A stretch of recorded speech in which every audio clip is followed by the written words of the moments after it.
ओम श्री साईनाथाय नमः। ओम श्री साईनाथाय नमः। ओम श्री साईनाथाय नमः। सभी साईं भक्तों को नमस्कार।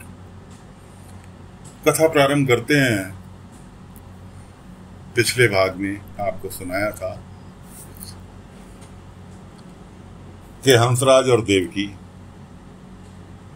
बाबा के चरणों में गिर गए कि साईं क्षमा कर दो, जिंदगी में कभी दही नहीं खाने का।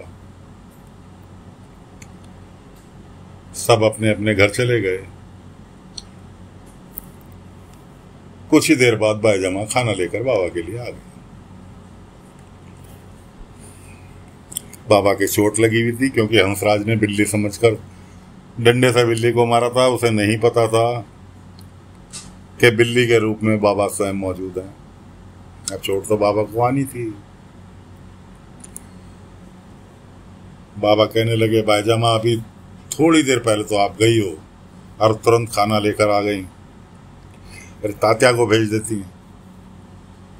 बाईजामा कहने लगी, अगर किसी के बेटे के चोट लगी हो तो माँ भला कैसे रह सकती है। अच्छा कि फालतू बात ना करो, चुपचाप खाना खाओ। ठीक है बाईजामा, खाना परोस तो मैं खा लूंगा। नहीं, मैं अपने हाथ से खाऊंगा। इस तरह से बाईजामा खाना खिला रही थी बाबा को और जिक्र चल बैठा दासगणु का।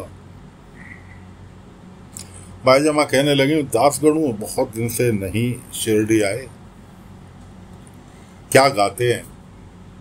और जब वो एक तारा बजाकर गाते हैं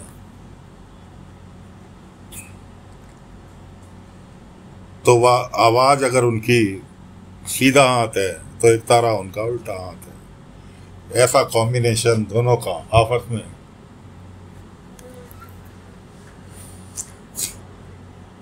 बात ही कर रहे थे दासगणु के विषय में। इतने में देखते हैं क्या है कि द्वारका माई के द्वार पर दासगणु महाराज अपने एक तारा के साथ प्रकट हो गए। बाबा ने बैठाया, प्रणाम किया। बाबा ने बैठाया। बाबा ने कहा, भोजन करोगे कि नहीं साईं, आपके दर्शन से ही मेरा तो पेट भर जाता। बाईजामा कहने लगी, फालतू बात ना करो और चुपचाप हाथ धो और खाना खा लो। खैर जी, दासगणु महाराज ने भी भोजन किया और इतनी देर में वो भोजन करके हाथ धोकर आए। पता लगा इतनी देर में बाबा अपने झूले पर जाकर विश्राम करने लगे और एक तारा, जो दासगणु का एक तारा था,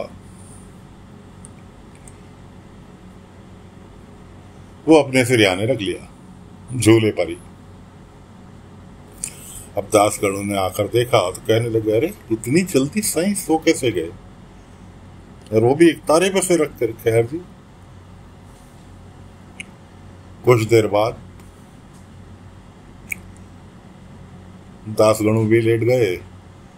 उसके बाद आंख खुली दासगणु की तो देखा बहुत जोर तूफान चल रहा है। बाबा बैठे हैं दूनी के पास, दासगणु का एक तारा अपने पास में रखा हुआ है।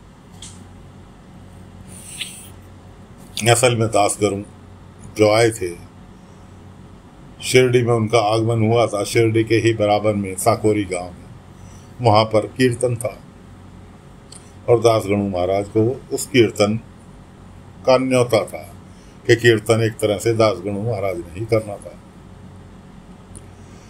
बाबा ने एक तारा दासगणु का ले लिया अपने कब्जे में और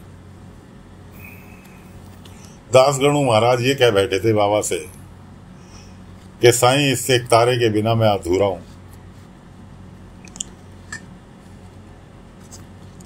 इस चक्कर में बाबा ने एक तारा उनसे हथिया लिया था। अब तूफान आया। तूफान के अगले दिन सुबह गोवर्धन पहले ही पैसे उनके ससुराल वाले ले गए थे।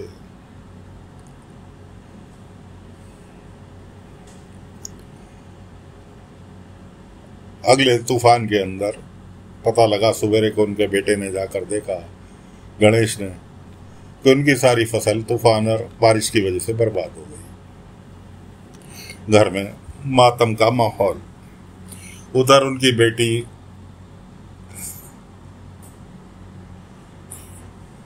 सुनंदा के ससुराल में मकान भी बन गया, मकान की पूजा हो रही थी। पूजा बहुत खुश थे कि अचानक उसके ससुर ने प्रोग्राम बनाया कि अब ये घर का मकान तो बन गया, अब एक मकान खेत के बीच में भी होना चाहिए। खेतों के बीच में मकान हो, मजा ही कुछ और है। बेटा कहने लगा, देख, पत्नी उनकी कहने लगी, यानी सुनंदा की सास कहने लगी, अभी तो इतना पैसा खर्च किया जो इसके ससुराल वालों ने दिया है। तो उसका ससुर कहने लगा, अरे पैसे की कहाँ चिंता है, पैसे की जब जरूरत होगी तो सुनंदा के घर से आ जाएगा, आखिर कोई कमी थोड़ी है इसके घर पे।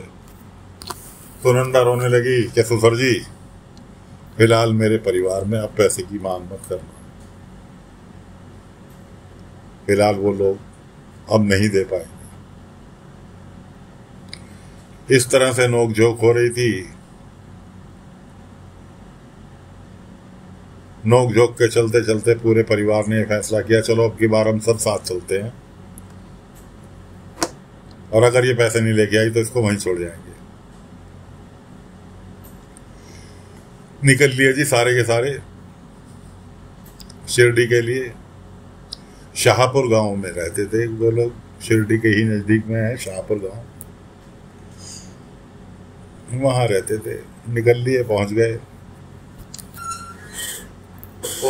मुलाकात हुई सबसे पहले भाईजामा से। भाईजामा ने चारों को देखा। भाईजामा ने कहा, अरे सुनंदा, तू यहाँ कैसे, तुझे कैसे खबर मिली?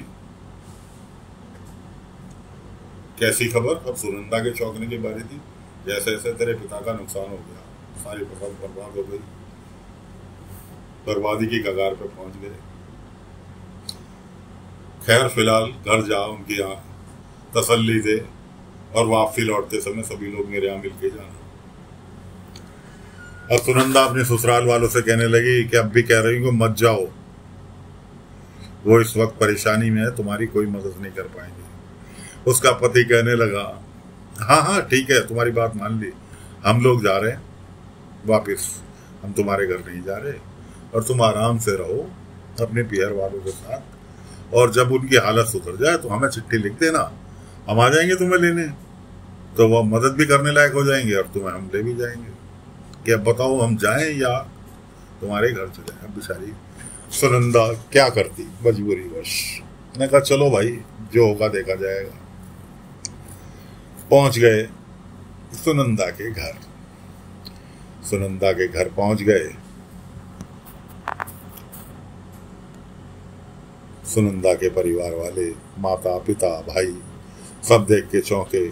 फिर उन्होंने सोचा शायद इन्हें खबर मिल गई होगी। भाई बेटा पूछ ही बैठा गणेश कि आप लोगों को कैसे पता चला? मैंने कहा हम तो मिलने के लिए आए थे, आपका शुक्रिया अदा करने आए थे कि आपने हमारी इतनी मदद की। हमें यहाँ पता चला गांव में आकर भाईजा काकी से कि आप लोग की ऐसे ऐसे तबाही हो गई, इसलिए हम मिलने चले आए। खैर इन लोगों का किस्सा तो बहुत लंबा चलेगा, आगे सुनाएंगे। फिलहाल दास गणू जी महाराज अगले दिन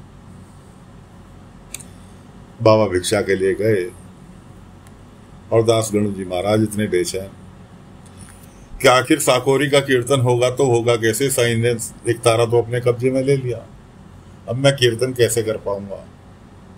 बड़े बेचैन एक तारे को छूने के लिए। केशव वहीं द्वारका माई में था। केशव ने कहा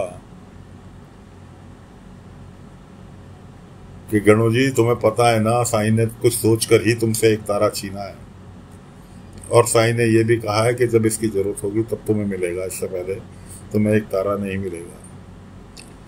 अब दास गणू बेचैन, वो मना करने, केशव के मना करने के बावजूद भी अपने एक तारे के पास जाके बैठ गए कि केशव दादा मेरे से रहा नहीं जा रहा, मैं बिना बजाए इसे, और मैं तो इसके बिना अधूरा हूं। और जाके एक तारे के पास बैठे ही थे कि बाबा ने तुरंत द्वारका माई में कदम रखा और वहीं से चिल्लाकर कहा, खबरदार, हाथ भी अगर इसे लगाया,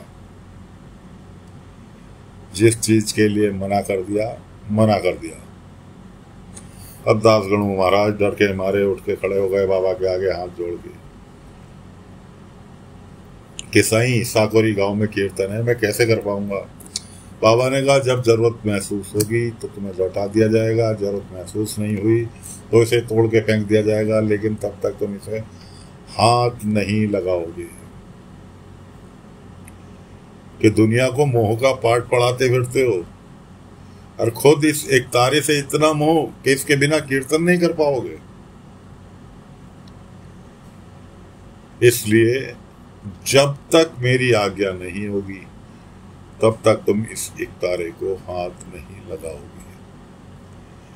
अब ये सब बाबा की और दासगणों के बीच बात हो रही थी। केशव वहां मौजूद थे और कुलकर्णी सरकार का आदमी छुप कर यह सब चीज सुन रहा था।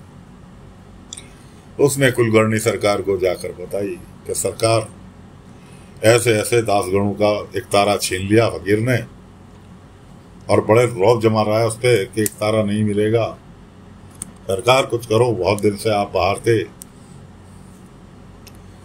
कुलकर्णी का, अच्छा चलो, ये वही दासगणु है ना जिसने मेरे बही खाते चेक कराए थे। बही खाते चेक कराने में सरकार की मदद करी थी। क्या सरकार ये वही है? चलो चलते हैं देखते। अब दासगणु महाराज मुंह लटकाए हुए कसाई ने एक तारा तो छीन लिया। शिरडी में टहल रहे थे, इतने में कुलकर्णी ने पकड़ लिया। अरे गणु जी, दासगणु जी, कहाँ घूम रहे हो? कैसे हो? ठीक हो सरकार? अरे हम तो तुमसे मिलना चाह रहे थे। यार कुलकर्णी सरकार ने उसकी खिंचाई चालू कर दी कि लगता है खुश नजर नहीं आ रहे हो। भाई हम गांव के मुखिया हैं, हमें बताओ क्या परेशानी। मैंने कहा, नहीं, मैं तुम्हारे चेहरे से तो नहीं लग रहा थे, चेहरे से तो ऐसा लग रहा जैसे कहीं से लुट पिट के आ रहे हो। खैर, तो दोस्तों, दासगणु का बाबा ने एक तारा छीन लिया। अब दासगणु को एक तारा कब मिलेगा?